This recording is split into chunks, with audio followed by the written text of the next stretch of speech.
नमस्कार साथियों, आप देख रहे हैं सफलता संगम यूट्यूब चैनल, जहां हम गणित और सामान्य ज्ञान को बिल्कुल सरल भाषा में समझाते हैं।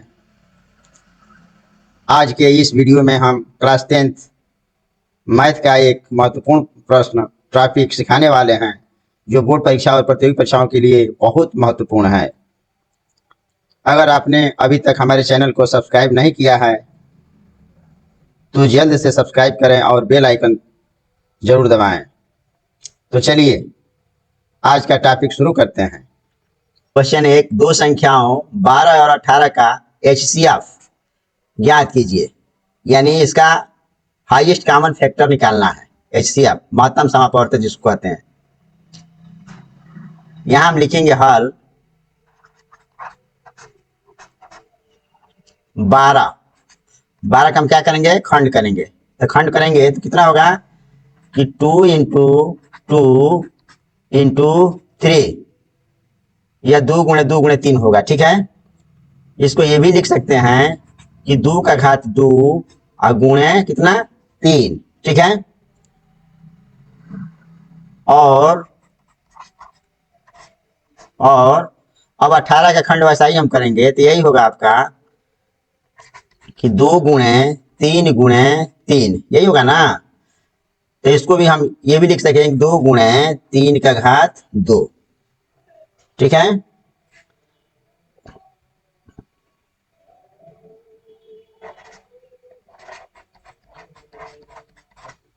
लिखेंगे कि उभयनिष्ठ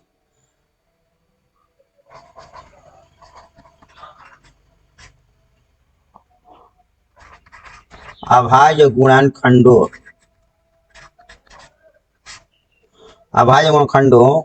की न्यूनतम, क्या लिखेंगे,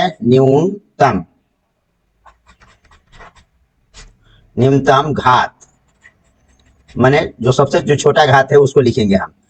इक्वल लिखेंगे हम कि 2 का घात 1, ये 2 है, 2 का घात 1 आई इंटू कितना 3 के घात भी 1 लिखेंगे हम।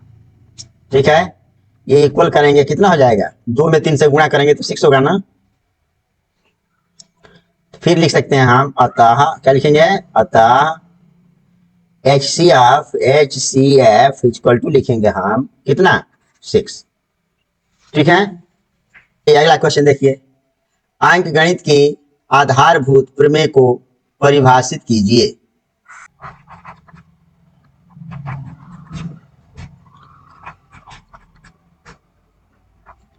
आधारभूत प्रमेय के अनुसार, क्या लिखेंगे, अनुसार। अंक गणित के आधारभूत प्रमेय के अनुसार प्रत्येक भाज्य संख्या को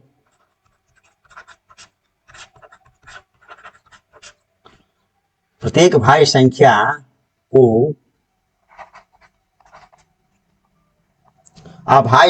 के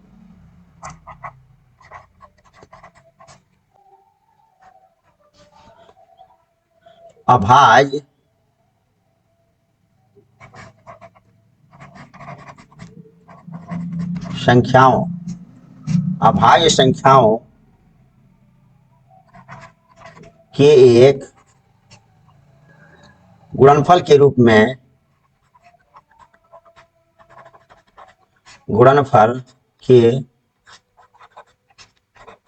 में व्यक्त किया जा सकता है। व्यक्त किया जा सकता है, किया जा सकता है, तथा यह गुणनखंडन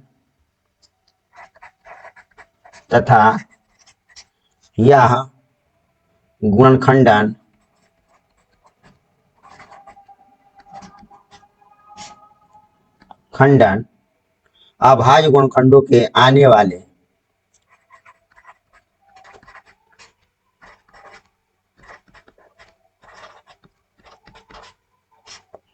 गुणनखंडों के आने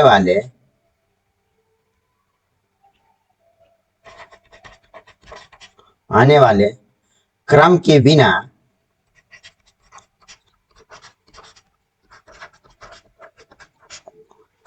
बिना अद्वितीय होता है। क्या होता है? अद्वितीय।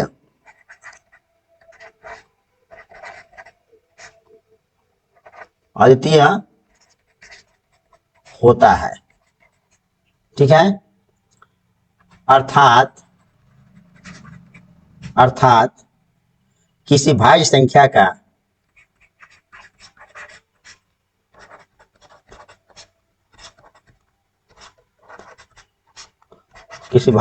का अभाज्य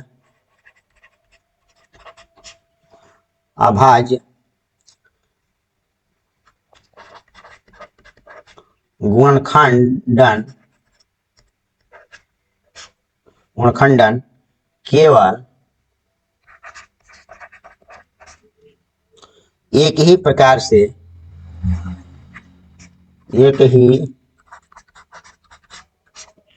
से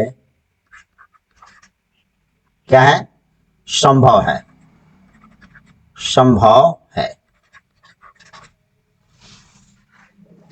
चलिए अगला क्वेश्चन देखिए। 140 को अभाज्य गुणनखंडों के गुणनफल के रूप में व्यक्त कीजिए। तो हम लिखेंगे हल। क्या लिखेंगे? हल। अब 140 को लिखेंगे कि 140 का अभाज्य गुणनखंडन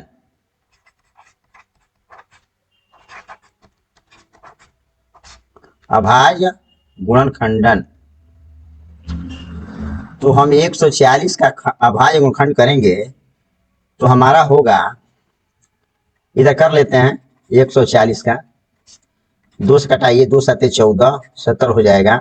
2 से यहाँ कितना होगा? 35 होगा। फिर यहाँ 5 से कटा दें, 5 सत्ते 35, 7 हो जाएगा। फिर 7 से कटा देंगे, यहाँ 1 होगा। यही होगा ना? तो हम लिखेंगे इसका खंड 140 का कि 2 गुणे 2 गुणे 5 या गुणे कितना? 7। यही होगा ना? फिर इसको ये भी लिख सकते हैं हम कि 2 का घात 2 गुणे 5 गुणे 7। ठीक है। लिखेंगे अतः 140 इक्वल लिखेंगे 140 इक्वल टू 2 का घात 2 इंटू 5 इंटू क्या है? 7। ठीक है। चलिए अगला क्वेश्चन देखिए।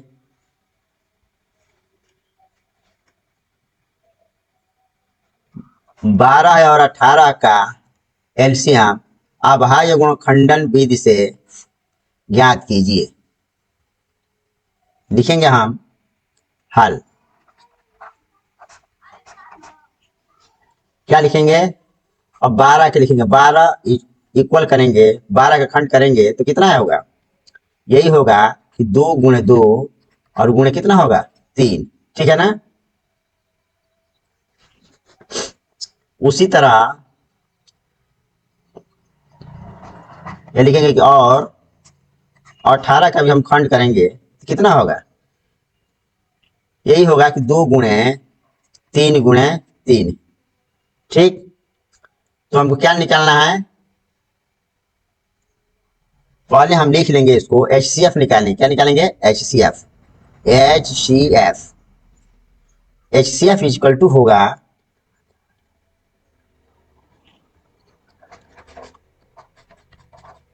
न्यूनतम घात वाले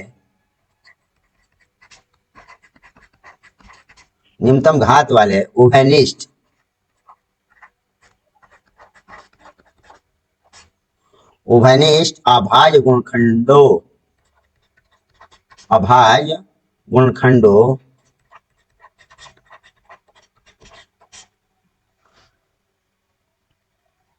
का गुणनफल HCF इक्वल टू न्यूनतम घातों वाले उभयनिष्ठ अभाज्य खंडों का गुणनफल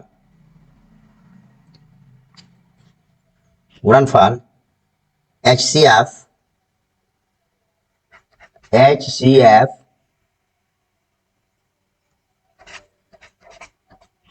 12 और 18 कोष्ठ बंद इक्वल लिखेंगे हम कि 2 का घात 1 इंटू 3 का घात 1 इक्वल टू 6। ठीक है, तो हम लिखेंगे कि एलसीएम इक्वल टू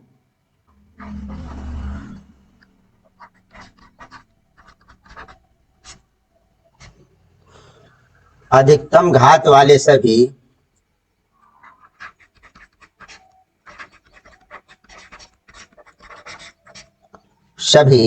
अभाज्य खंडों का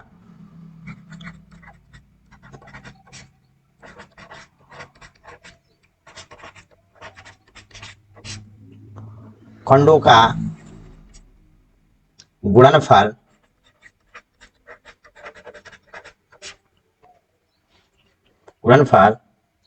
यानी एलसीएम 12 और 18 इक्वल 2 का घात 2 और गुणे 3 का घात 2 इक्वल टू कितना होगा 36 होगा ना।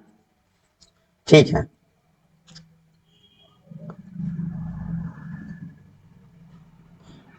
फिर लिखेंगे हम सत्यापन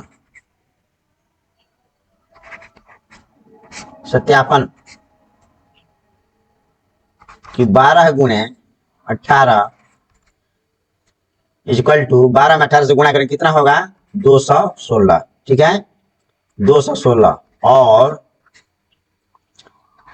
HCF इक्वल टू HCF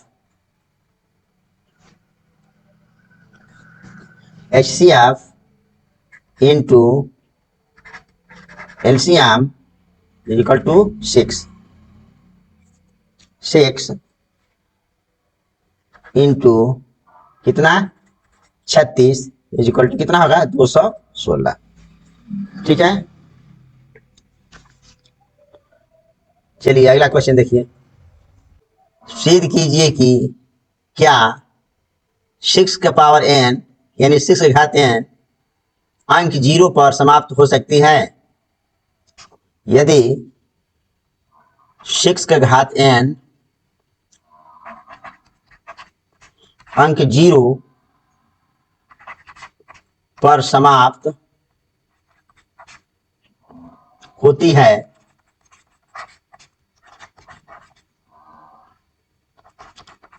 तो यह 10 से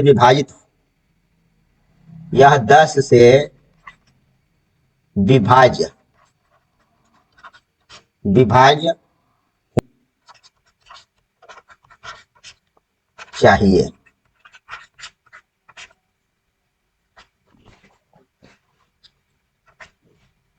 अर्थात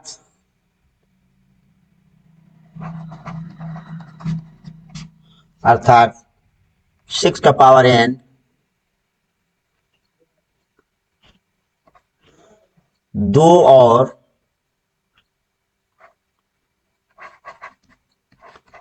और 5 दोनों से विभाज्य होनी चाहिए, दोनों से विभाज्य होनी चाहिए।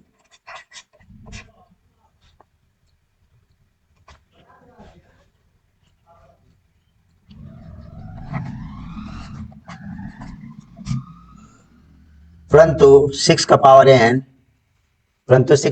n इक्वल टू होगा छोटा क्वेश्चन में 2 इंटू 3 का पावर n इक्वल टू करेंगे हम कि 2 का पावर n मैंने 2 का घात n आई इंटू 3 का घात n होगा। ठीक है,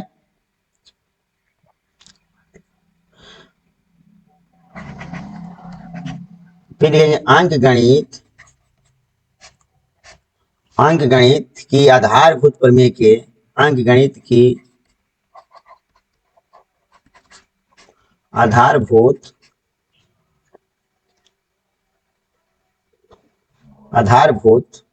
प्रमेय के अनुसार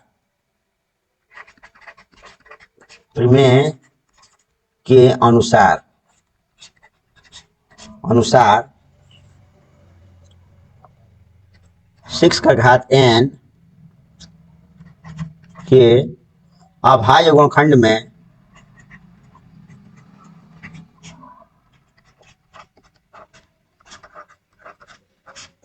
में केवल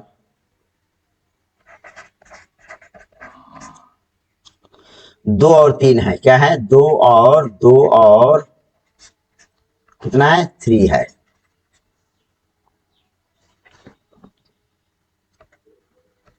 चूंकि 6 का घात n के गुणनखंड में 5 नहीं है,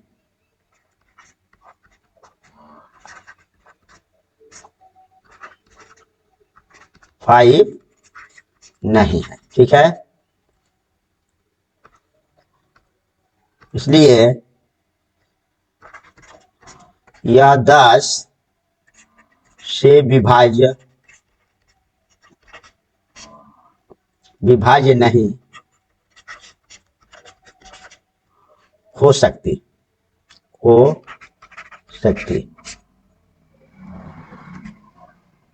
अतः फिर लिखेंगे, अतः 6 का घात n कभी भी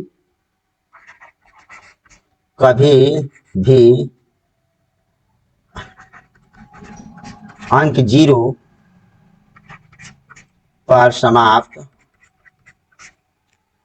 नहीं हो सकती। चलिए अगला क्वेश्चन देखिए।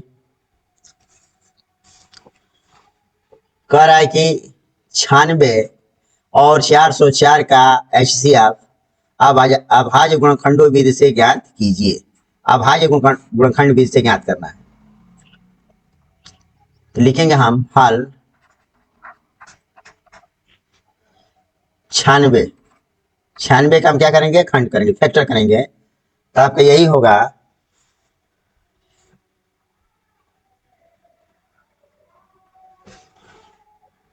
इधर 96 का हम फैक्टर कर लेते हैं। 2 चौके 8, 2 8 16, 2 से होगा 2 दूनी के 4, 2 चौके 8, 2 एकम में 2, 2 दूनी के 4, 2 छक्के 12, 2 तिहाई 6, 3 एकम में 3, यही होगा ना। चलिए लिख लेते हैं इसको, 1 2 3 4 5। तो लिखेंगे हम कि 2 इंटू 2 माने 2 गुणे 2 गुणे 2 गुणे 2 और गुणे 2 और गुणे कितना? 3, यही लिखेंगे ना। या इसको ये भी लिख सकते हैं हम कि 2 का घात 2 गुणे 2 का घात 3 गुणे 3, या इससे और छोटा करेंगे हम तो 2 का घात कितना होगा? 3 और 2 5, तो 5 होगा इंटू 3 होगा, ठीक है, होगा। उसी तरह हम 404 का खंड करेंगे हम, 404 का खंड। तो 404 का खंड इधर कर लेते हैं, 2 से कटाइए तो कितना होगा? 2 दूनी क्या? 4, 0, 2 दूनी का 4, ये होगा ना। फिर 2 से कटाएंगे इसको तो यहाँ होगा 1 0 1, ये होगा। फिर अब इतना ही से ये भी कटेगा तो हम लिख सकते हैं कि 101 बार जाएगा ये, ठीक है। यही लिख सकते हैं हम कि 2 गुणे 2 और गुणे कितना? 101। या इसको ये भी लिख सकते हैं कि 2 का घात 2 गुणे 101, ठीक है, 101। तो इसका हमको क्या निकालना है? HCF निकालना है। HCF निकालना है। तो हम क्या लिखेंगे? HCF निकालना है ना। तो हम लिखेंगे कि HCF 96,404 क्वेश्चन बंद। ये इक्वल होगा आपका कि 2 पर 2 घात इक्वल टू कितना होगा 4 हो जाएगा। ठीक है, और लिखेंगे हम कि इन दोनों संख्याओं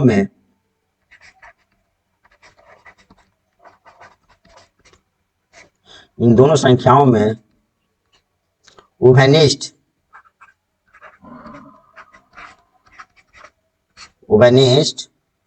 अभाज्य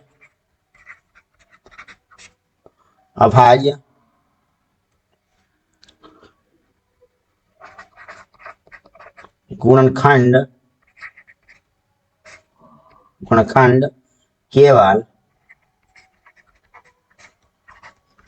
2 है। क्या है? 2 है, जिसकी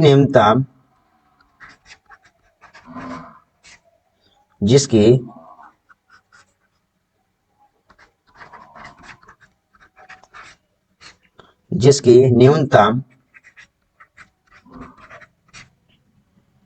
घात कितना है 2 है।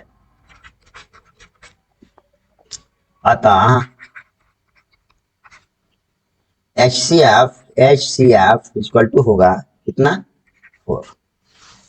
ठीक है,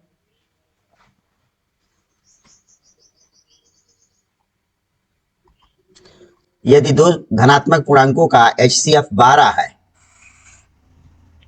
और एलसीएम 180 है तो क्या आप उनका गुणनफल ज्ञात कर सकते हैं? आइए हल करते हैं। देखिए, लिखेंगे हम हल। क्या लिखेंगे? हल। हाँ, हम जानते हैं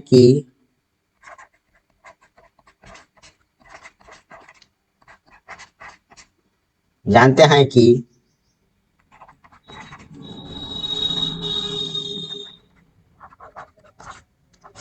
दो संख्याओं के लिए HCF इंटू एलसीएम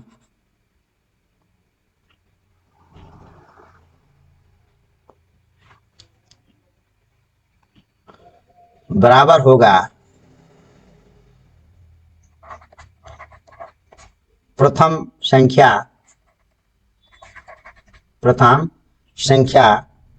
गुणे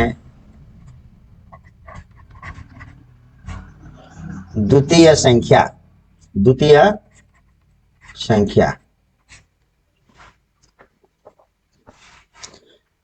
दिया है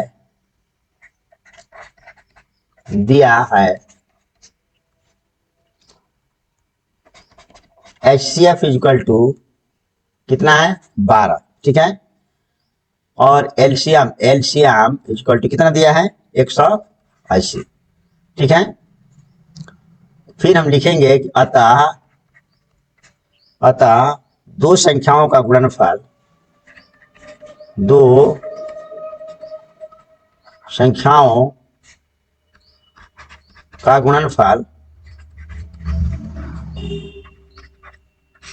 गुणनफल बराबर होगा कि 12 गुणे 180 बराबर होगा कितना 12 में 180 से गुणा करेंगे तो कितना आएगा आपका?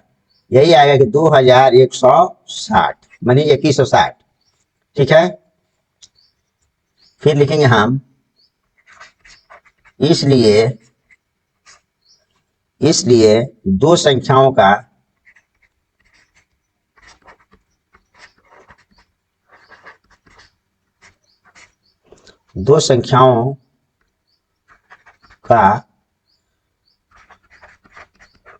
गुणनफल